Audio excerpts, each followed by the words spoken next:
Hello बच्चों, मैं अश्विनी आपका स्वागत करता हूं आपके अपने YouTube चैनल बायो यूनिवर्स में। आज हम इस वीडियो में सेल बायोलॉजी के बारे में जानेंगे। सेल सेल की डिस्कवरी किसने करी, सेल के क्या कंपोनेंट्स होते हैं, सेल एनिमल्स में, प्लांट में कैसे होते हैं, माइक्रो ऑर्गेनिजम्स की बात करें, फंजाई, एल्गी, इन सब सेल से बने हुए हैं। सेल्स क्या है? Cells are the building block of our body. Cells से क्या बनती है? हमारी बॉडी जो फॉर्म हुई है, इसकी फॉर्मेशन हुई है, ठीक है, वो सेल से मिलकर बनी हुई है। देखिए जैसा कि मैंने इसमें लिखा हुआ है, पहला पॉइंट क्या लिखा हुआ है? Cell. Cell it is the structure and function unit of organism. मतलब ये क्या है? ये एक बेसिक डेफिनेशन है जो आप बचपन से पढ़ते हुए आ रहे होंगे, ठीक है, कि cell is the structural and functional unit of life या ऑर्गेनिज्म। अब देखिए ऑर्गेनिज्म क्या है भाई? ऑर्गेनिज्म टू टाइप से डिस्क्राइब है। एक यूनिसेल्युलर ऑर्गेनिज्म होते हैं और मल्टीसेल्युलर ऑर्गेनिज्म होते हैं। यूनिसेल्युलर ऑर्गेनिज्म मतलब अमीबा, क्लेमाइडोमोनास, यूग्लिना, पैरामीशियम, ये सब क्या है? ये सब यूनिसेल्युलर ऑर्गेनिज्म है। तो जितने भी फंक्शंस होते हैं बॉडी के, ठीक है, चाहे वो डाइजेशन हो, एक्सक्रीशन हो, कुछ भी हो, ठीक है, वो एक सिंगल सेल ही इनका परफॉर्म करता है। जितनी भी वाइटल एक्टिविटीज़ है बॉडी की, वो एक सिंगल सेल परफॉर्म करती है। यूनिसेल्युलर ऑर्गेनिज्म मतलब जिसमें इनकी body composed of single cell, और वो सिंगल सेल सारे फंक्शन परफॉर्म करती है। नेक्स्ट आती है multicellular organism. Multicellular organism में हम all animal and plant cell, ठीक है, ये इनकी जो बॉडी होती है वो कई सेल से मिलकर बनी होती है, मल्टी सेलुलर ऑर्गेनिजम्स की। इसमें भी क्या होता है कि इसके जो सारे फंक्शंस होते हैं बॉडी के, ये सेल्स इनके कराती है। अब आते हैं साइंटिस्ट की बात करते हैं। Robert Hooke was the first who discovered cell. मतलब इनने जो रॉबर्ट हुक ने जो सेल की डिस्कवरी करी थी वो डेड सेल थी।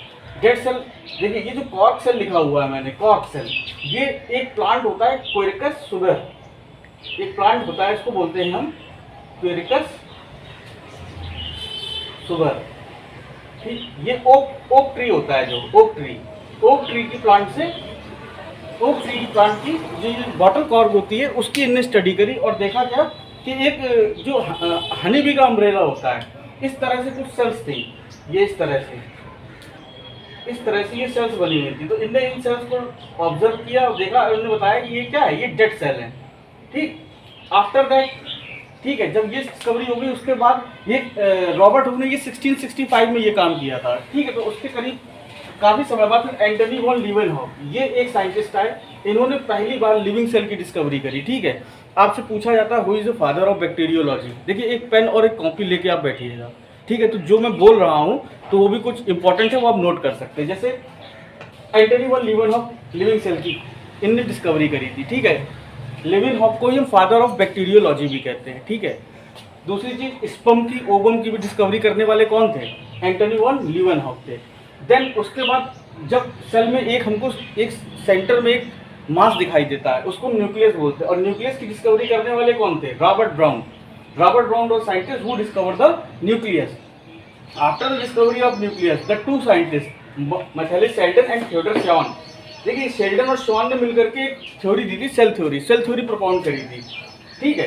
सेल थ्योरी में यही था कि all the organism are made up of cells and product of cells. मतलब जो भी ऑर्गेनिजम्स हैं, चाहे वो लिविंग ऑर्गेनिज्म, वो सेल से उनकी बॉडी मिलकर बनी होती है, ठीक है। मैथेली शेल्डन श्वान सेल थ्योरी दी थी, लेकिन इनने सेल थ्योरी तो बताई, लेकिन ये एक्सप्लेन नहीं कर पाए थे कि हाउ सेल्स आर फॉर्म, मतलब नए सेल्स कैसे बन जाते हैं, फॉर्म कैसे होते हैं, ठीक है। आफ्टर दैट रुडोल्फ विर्चोव ने क्या किया कि सेल एक्सप्लेन करी, मतलब जो सेल थ्योरी थी उसके आगे की बात बताई। इन्होंने कहा कि सेल डिवाइड करता है और नए सेल्स बनते हैं, ठीक है। जो नए सेल्स बनते हैं वो कैसे बन रहे हैं? वो अपने ही पुराने सेल से, उनके डिवीजन से, मतलब सेल डिवीजन से ही आगे की सेल बन रहे हैं। तो देखो लिखा हुआ है all cell new cells form from pre existing cell, that is only cellular ई सेलुलर। मतलब अपने जो सेल्स बन रहे हैं बॉडी के, वो अपने पुराने ही सेल से फॉर्म हो रहा है, न्यू सेल, ठीक है।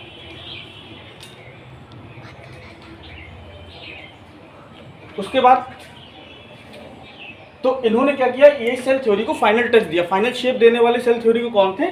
रुडोल्फ विर्चोव थे। उसके बाद आज की डेट में जो हम सेल थ्योरी जान रहे हैं, कैसे जान रहे हैं, उसमें लिखा है all living organism are composed of cell and product of cells. मतलब जितने भी लिविंग ऑर्गेनिजम्स हैं वो सेल से मिलकर बने या प्रोडक्ट ऑफ सेल्स, ठीक, मतलब उन्हीं के प्रोडक्ट्स होते हैं। All cell arise from pre existing cells, जो सेल्स पहले से है उन्हीं से वो नए सेल्स बन रहे हैं। अब देखिए एक ओवरव्यू दिया गया है सेल का, कह रहे ऑल सेल्स, मतलब यहाँ ऑल सेल्स की अगर हम बात कर रहे हैं, ये क्या लिखा है, ये ऑल सेल्स। ऑल सेल्स में मतलब plant cell as well as animal cell, दोनों सेल में all cells have living outer boundary called cell membrane. मतलब जो प्लांट सेल हो चाहे एनिमल सेल हो, ठीक है, दोनों में एक आउटर बाउंड्री होती है प्लाज्मा मेम्ब्रेन की, सेल मेम्ब्रेन की, ठीक है। और देखिए जो प्लांट सेल होती है, प्लांट सेल में सेल वॉल पाई जाती है, तो ये आउटर मोस्ट बाउंड्री होती है प्लांट सेल की। उसके बाद देन सेल मेम्ब्रेन। और एनिमल सेल में क्या होता है कि जो सेल मेम्ब्रेन, जो प्लाज्मा मेम्ब्रेन होती है, ये आउटर मोस्ट बाउंड्री होती है सेल की। प्लांट सेल में सेल वॉल होती है, ठीक। उसके बाद प्रोटोप्लाज्म, ठीक है। ये प्रोटोप्लाज्म किसमें होता है भाई, एनिमल सेल और प्लांट सेल दोनों में ही पाया जाता है। अब प्रोटोप्लाज्म किसके बना होता है, cytoplasm and nucleus. When cytoplasm and nucleus एक साथ। अब साइटोप्लाज्म क्या है, it is the main area for the cellular activity both plant and animal cell. देखिए साइटोप्लाज्म क्या है, जो लिक्विड कंटेंट भरा हुआ है, ठीक है, जिसमें सारी की सारी सेल ऑर्गेनेली क्या करती है, स्विम करती रहती है, तैरती रहती है, ठीक है। देखिए जो सेल ऑर्गेनेल होती है, इनका अरेंजमेंट भी होता है, ठीक है। ये अरेंजमेंट एक ऑर्गेनेली होती है सेल में, यही इसका अरेंजमेंट कराती है, ठीक है। जैसे it is the main area for cellular activity, मतलब जितनी भी एक्टिविटीज होती है, जैसे माइटोकॉन्ड्रिया है, क्लोरोप्लास्ट है, ये ठीक है, ये साइटोप्लाज्म में तैर रहा हुआ है, तो ये मेन एरिया है, यहीं पे सारी एक्टिविटीज परफॉर्म होती है। न्यूक्लियस का inside each cell is a dense membrane bound structure called nucleus. देखिए न्यूक्लियस क्या है, जैसे मान लीजिए ये सेल है, इस सेल के अंदर ये न्यूक्लियस होता है। देखिए अगर ये प्लांट सेल है, ठीक है, अगर ये प्लांट सेल है तो ये सेल कहाँ हो, ये न्यूक्लियस कहाँ होगा, ये न्यूक्लियस की पेरीफेरी पे होगा। क्यों, क्योंकि जो प्लांट सेल होता है उसमें एक सेंट्रल वैक्यूल होता है बड़ा सा, लेकिन अगर ये जो एनिमल सेल होती है, एनिमल सेल में ये न्यूक्लियस सेंटर में होता है, ठीक है। ये चीज़ याद रखिएगा, डिफरेंस है भाई। न्यूक्लियस इसमें कहाँ होगा, प्लांट सेल में, ये प्लांट सेल है, ये प्लांट सेल है और ये एनिमल सेल है। तो प्लांट सेल में न्यूक्लियस पेरीफेरी पे होता है और ये वैक्यूल होता है, और एनिमल सेल में वैक्यूल एब्सेंट होता है, ठीक है। You all of you. उसके बाद सेल, भाई देखिए एक prokaryotic cell, mesokaryotic cell, eukaryotic cell. भाई प्रोकैरियोटिक यूकैरियोटिक सेल आपने नाम सुना होगा, ठीक है। देखिए प्रोकैरियोटिक सेल की अगर बात करें तो प्रोकैरियोटिक सेल प्रिमिटिव टाइप की सेल होती है, ठीक। इसमें न्यूक्लियस, न्यूक्लियर मेम्ब्रेन ये सब एब्सेंट होता है। मेम्ब्रेन बाउंड ऑर्गेनेलीज जो होती है, endoplasmic reticulum, vacuole, Golgi body, ये सब एब्सेंट होता है, ठीक है। राइबोसोम प्रेजेंट होता है लेकिन वो 70s टाइप का होता है, ठीक है, 70s स्मॉलर यूनिट होती है। वहीं यूकैरियोट सेल की अगर बात करें तो यूकैरियोटिक जो सेल होती हैं उनमें न्यूक्लियस प्रेजेंट होता है, न्यूक्लियर मेम्ब्रेन प्रेजेंट होती है, वेल डिफाइंड मतलब well developed membrane bound organelles present होती हैं। ये मेम्ब्रेन बाउंड, अनमेम्ब्रेन बाउंड ये क्या है, ठीक है। देखिए सेल के अंदर ऑर्गेनेलीज होती हैं, वो ऑर्गेनेलीज ऐसी भी होती है जिनमें मेम्ब्रेन नहीं भी होती है, ऑर्गेनेली ऐसी भी जो डबल मेम्ब्रेनस होती हैं, और ऑर्गेनेली ऐसी भी जो सिंगल मेम्ब्रेनस भी होती हैं, ठीक है। तो चलिए पहले प्रोकैरियोटिक सेल की बात करते हैं, फिर हम आगे बताते हैं।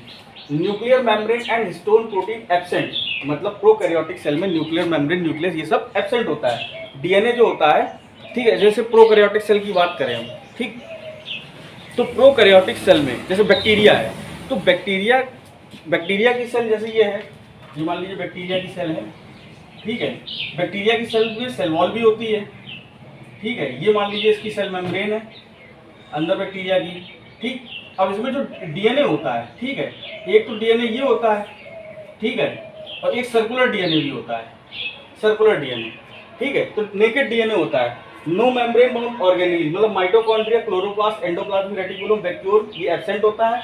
इधर दिख नहीं रहा हो तो देख लीजिए, endoplasmic reticulum, mitochondria, chloroplast, Golgi body, ये सब जितनी भी सेल मेम्ब्रेन बाउंड ऑर्गेनेलीज होती हैं ये प्रेजेंट होती हैं। तो इतनी बात हो गई है। आप स्क्रीनशॉट लेना चाहते हैं तो ले सकते हैं, फिर उसके बाद मैं आगे का एक पॉइंट आपको समझाता हूँ, देख लीजिए इसको, देख लीजिए। अभी रिकॉर्ड हो भी रहा है, हो रहा है, नो,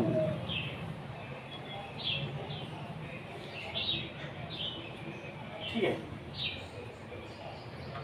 इसको मैं रफ करता हूँ।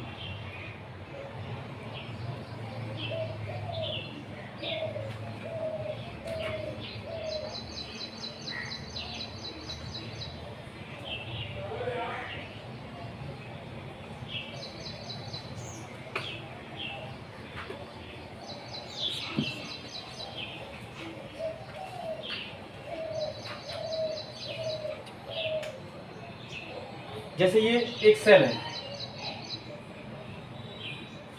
इधर देखिए, ये सेल,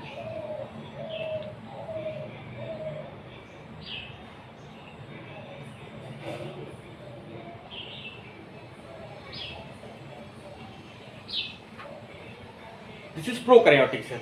इसको हमने क्या बोल दिया, ये प्रोकैरियोटिक सेल है, ठीक है। और हम कह रहे हैं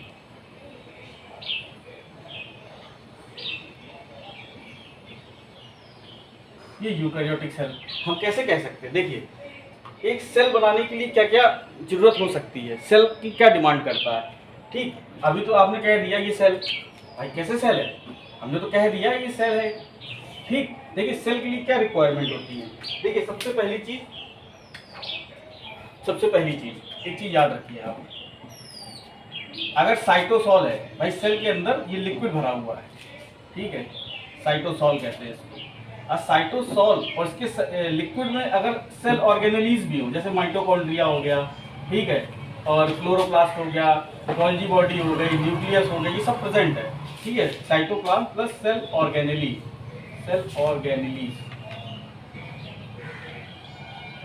तो इसको क्या कहेंगे, साइटोप्लाज्म। अब साइटोप्लाज्म के साथ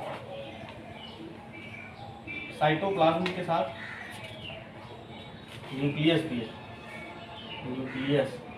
अब ये क्या हो गया, protoplasm. Protoplasm is the living content of the cell, जो सेल के अंदर लिविंग कंटेंट है वो यही है, क्या है, प्रोटोप्लाज्म, ठीक है। ये एक सेल की फॉर्मेशन हो गई, नहीं प्रोटोप्लाज्म। अब प्रोटोप्लाज्म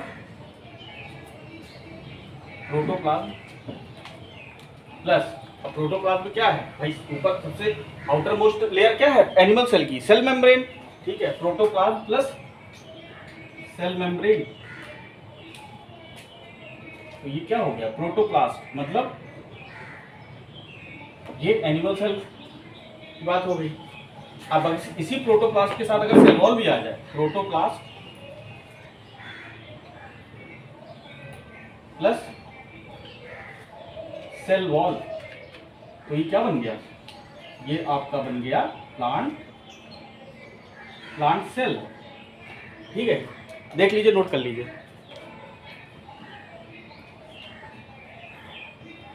ठीक है। तो देखिए प्रोकैरियोटिक सेल है भाई, प्रोकैरियोटिक सेल में क्या होता है भाई, मेम्ब्रेन बोर्न ऑर्गेनेली सारी एब्सेंट होती हैं, ठीक है। डीएनए जो होता है वो नेकेड होता है, ठीक है।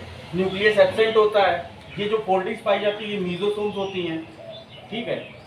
और सर्कुलर डीएनए होता है इसमें। अब कल हम जब डिस्कस करेंगे नेक्स्ट वीडियो में, तो प्रोकैरियोट से शुरू करेंगे, तब उसमें बैक्टीरिया सेल को पूरा डिस्कस करेंगे, ठीक है। 3 पॉइंट समझ में आया। अब देखिए एक पॉइंट और समझाते हैं आपको। अब जैसे सेल ऑर्गेनेली है, सेल ऑर्गेनेली है, तो सेल ऑर्गेनेली डबल मेम्ब्रेन भी होती है, सिंगल मेम्ब्रेनस भी होती है, और ए मेम्ब्रेनस भी होती है, तो मेम्ब्रेन नहीं होती है। सेल ऑर्गेनेली,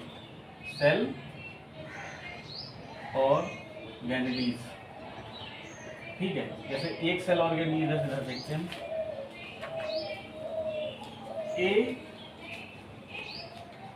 मेम्ब्रेनस, जिसमें मेम्ब्रेन एब्सेंट होती है। इसमें एक होता है न्यूक्लियोलस राइबोसोम और centriole, nucleolus ribosome and centriole.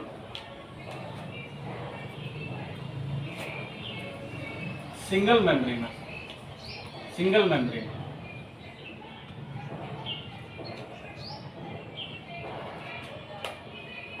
Double membrane,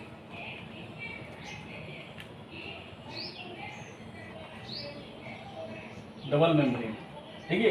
A membranes मतलब जिसमें आउटर मेम्ब्रेन नहीं है, ठीक है। तो न्यूक्लियोलस कहाँ प्रेजेंट होता है, न्यूक्लियस के अंदर न्यूक्लियोलस प्रेजेंट होता है, ठीक है। ये इस तरह से, जैसे ये सेल हो गया, ठीक है। अब ये न्यूक्लियस है, ठीक है। न्यूक्लियोलस ऐसे है, ये यही आरआरएनए की भी सिंथेसिस करता है। न्यूक्लियोलस आरआरएनए मतलब राइबोसोमल आरएनए की भी सिंथेसिस कराता है, ठीक है। राइबोसोम क्या है, राइबोसोम एक प्रोटीन फैक्ट्री है, ठीक है, प्रोटीन को फॉर्मेशन करता है। देखिए राइबोसोम जो होता है ये 3 सेल ऑर्गेनेली में पाया जाता है, 3 सेल ऑर्गेनेली में, ठीक है। ये रफ एंडोप्लाज्मिक रेटिकुलम में, ठीक है, राइबोसोम प्रेजेंट होता है। माइटोकॉन्ड्रिया में भी प्रेजेंट होता है, माइटोकॉन्ड्रिया, और क्लोरोप्लास्ट में भी होता है, ठीक है, ribosome.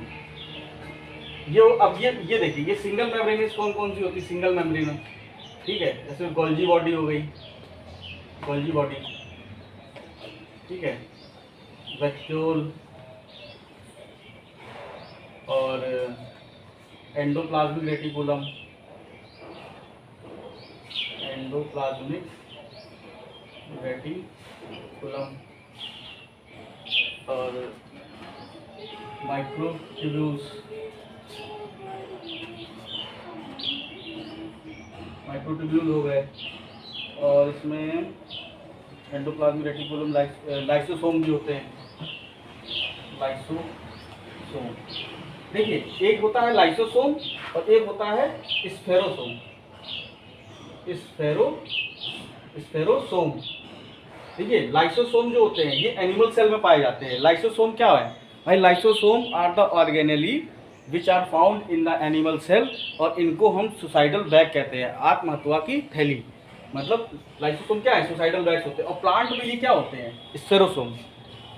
In plant lysosome is called spherosome, ठीक है। ये हो गई सिंगल मेम्ब्रेनस। डबल मेम्ब्रेनस में 3 ऑर्गेन, माइटोकॉन्ड्रिया,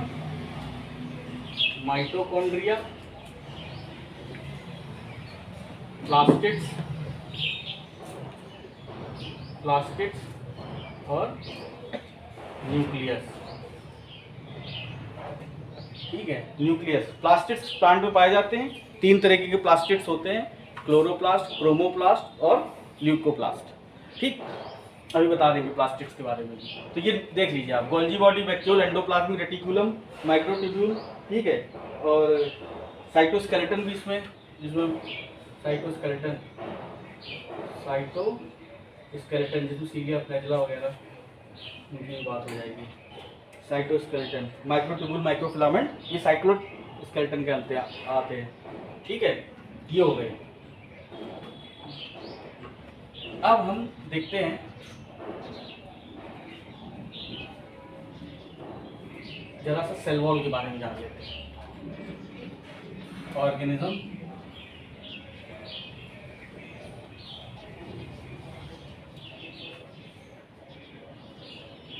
कुछ नोट करके पॉइंट डाल लीजिए। नोट नंबर 1, सबसे पहले सबसे स्मॉलेस्ट सेल कौन सी होती है? स्मॉलेस्ट सेल, ठीक। नंबर 2, लार्जेस्ट सेल, ठीक है। लॉन्गेस्ट सेल, उसके बाद smallest cell in human body, एक और डालिए, largest cell in human body, ठीक है। स्मॉलेस्ट सेल कौन सी है, लार्जेस्ट सेल कौन सी है, ह्यूमन में कौन सी है, ठीक है। ये देखते हैं। देखिए स्मॉलेस्ट सेल सबसे ज़्यादा, सबसे छोटी PPLO, क्या कहते हैं इसको? Pleuro pneumonia like organism. इसको बोलते हैं माइकोप्लाज्मा। क्या बोलते हैं? Mycoplasma. Largest cell single cell, ostrich egg, ostrich का अंडा, ostrich egg. Longest cell neuron क्या है? Nerve cell. अब बात करते हैं smallest cell in human body. Human body में कौन सा सबसे स्मॉलेस्ट सेल होगा? स्पर्म प्रेजेंट इन मैन, भाई फीमेल में तो स्पर्म बनेगा नहीं। और largest cell in human body ovum या एग, ओवम बोल सकते हैं। भाई पूरा ओवम क्या करता है, एक एम्ब्रायो को पूरा डेवलप करने का आगे काम करता है। ठीक है, तो ये नोट कितने पॉइंट हो गए। अब जरा सा सेल वॉल और देख लेते हैं, फिर क्लास ओवर करते हैं, फिर बाकी नेक्स्ट वीडियो में हम उसके आगे का बताएंगे। बस एक टॉपिक और देख लीजिए। जैसे हमने कहा था सेल वॉल, ठीक है, सेल वॉल यहाँ पे लिख लीजिए एक तरफ ऑर्गेनिज्म और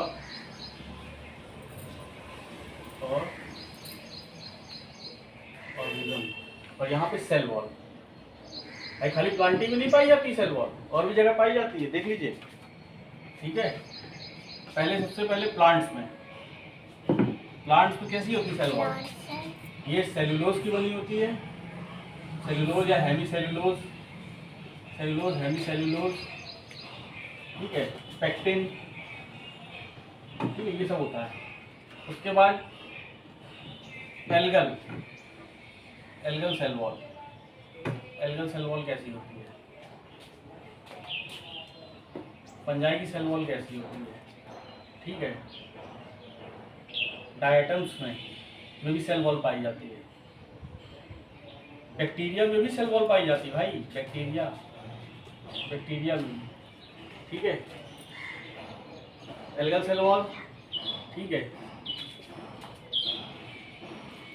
डायटम्स में सिलिशियस होती है, सिलिका की बनी होती है, बैक्टीरिया में पेप्टिडोग्लाइकन की बनी होती है, पेप्टाइडोग्लाइकन, इसमें N acetyl glucosamine plus N acetyl muramic acid, ठीक है, इसकी काइटिन की बनी होती है। सर दिख नहीं रहा, साइड हो जाएगी। इसमें काइटिन की बनी होती है, नोट कर लीजिए।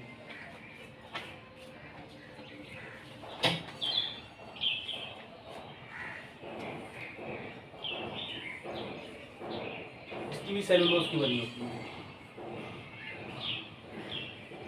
ठीक है, नोट कर लीजिए।